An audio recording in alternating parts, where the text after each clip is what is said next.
$100. Oh yeah, I'm excited about this. So Yeah, this would be good to talk out live because all right, let's just get into it. And because I have opinions and not opinions simultaneously.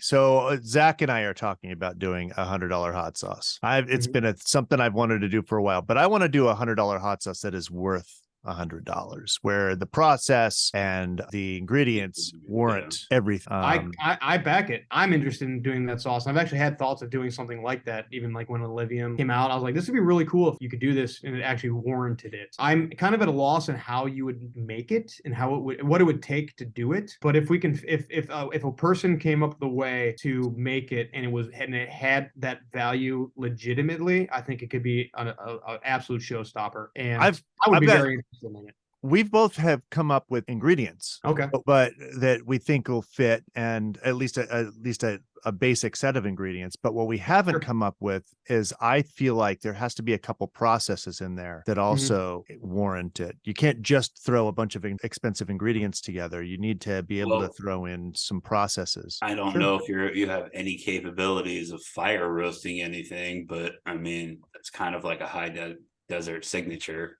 Fire ingredients. I personally haven't lacto fermented anything, but I'm not opposed to attempting. So maybe we could do some fermented ingredients. You know what I mean? Yeah, both of those sound good. Since we're doing such a small batch, fire roasting is not that hard on a small scale, and we're just doing a small. Say that, man. You say that. But...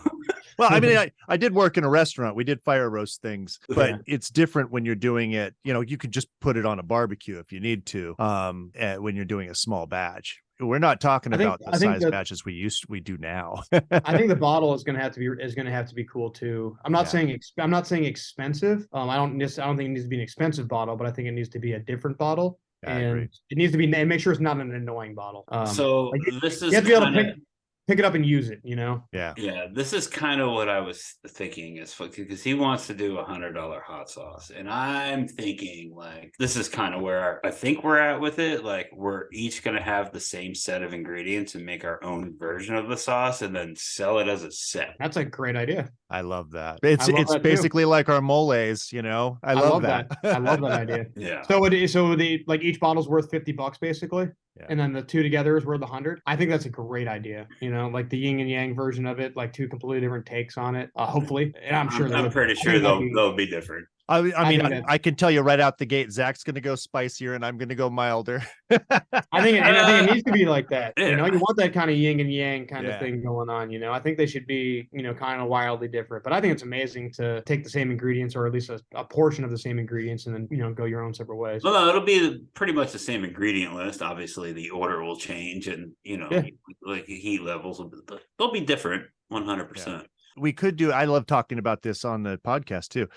We could do like different fruits to make it a little bit different. We've talked about a couple different fruits. We could possibly do that, but that's just something to throw out there. That's not like solid. I'm more intrigued the more I learn about this. I'm excited. Dark and light or whatever, you know, something. It's kind of like the mole, man. He's been talking about this damn $100 hot sauce for like 6 months, dude. I know. I listened to the podcast. You guys talk about it. What the fuck? I mean, it's been bugging me for 3 years. It came into my head one day. I want to make $100 hot sauce, but I want to do it right. I love it. I just can't. It's just not. There's something missing. Even with the fire roasting, even with the fermentation, there's something else. There's another process, a more culinary influenced process that I'm missing that nobody's done. And I know it's just going to pop in there one day. Absolutely. We're going to be ready to rock. I love it. Absolutely love it. There we go. I mean, there's only so much you can do, and you know, when you're bottling hot sauce, man. Until somebody comes up with something new, and then you're like, holy shit, and it's a whole different new thing, and it's like change the world kind of thing. I don't know what that is. I'm just spouting random shit, but that's what happens. It's like yesterday we were talking about the different things to use, because I use xanthan gum, but Zach doesn't. So I'm willing to change that, but I do want to have some sort of stabilizer. So we're looking at different stabilizers, and I'm like, so this sounds good, but I would do it in combination with this. And I bet you nobody's tried those two things together. We should try that. That's where the innovation comes. And that's where things like this drive innovation. I love that. Yeah. Gotcha. A good stabilizer. I don't know if it works in hot sauce. I don't know. I eat the sauce. I generally don't make the sauce as much. Something I've been using recently to thicken things called aquafaba. Have you used that? Never even heard of it. I've heard of it and I've used it a little bit, but I'm not sure if people would be afraid of it because it sounds kind of weird, but it's basically it's when you get canned chickpeas or canned beans, it's the juice from canned beans, and it's a thickening agent. And so a lot of like vegan dishes use that instead of like a xanthan gum, even though I think xanthan gum is vegan, but it is. Instead of other, it's for those anti-gum people. Sure.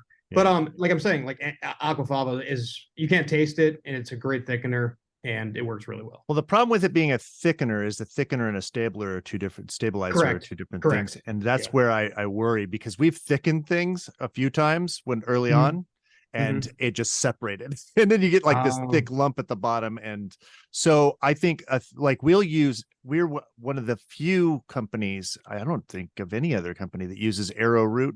We use arrowroot in conjunction with xanthan gum because arrowroot doesn't get affected by acid as easily as most other thickeners. And I like to add just a little bit. It helps the pour. Okay.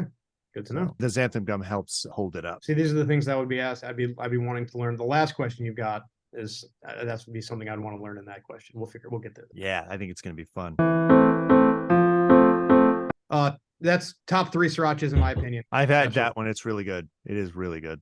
Yeah, Zac's, Charman, and that one are probably the top 3 I've ever had. Well, that wasn't mine. That was a chef out of Phoenix that we just collaborated with. It was his recipe. I would like to do another run with it, but that sauce was, you think the mole was a pain in the ass. Got to roast the peppers, and then it goes through 2 different blending processes, and then we had to push it all through a chinois. Jesus. Yeah, fuck that. You just came up with the process that we need for our sauce. You did. That's exactly it. Yep. I'm not doing it. You're on fucking drugs.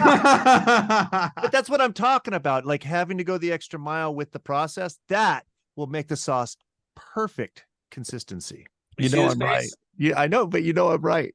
I'm not doing it. I'm not pushing 20 gallons of sauce through a chinois, dude. I mean, 8 gallons. We only did an 8-gallon batch, and that shit took the 2 of us like fucking hours. Let's do 10. I can't. What if I bought you a really good chinois? Top of the line. I still can't do 10. I have to run at least 20 gallons in that cabinet. Well, that's why there's 2 people making the sauce. You got one process, and now you got to come up with an equally other badass process. There we go. Yeah, you push all that sauce through the chinois all you want. That mouthfeel, man, that's going to be a silky smooth. Seriously, that'd be worth $100 right there.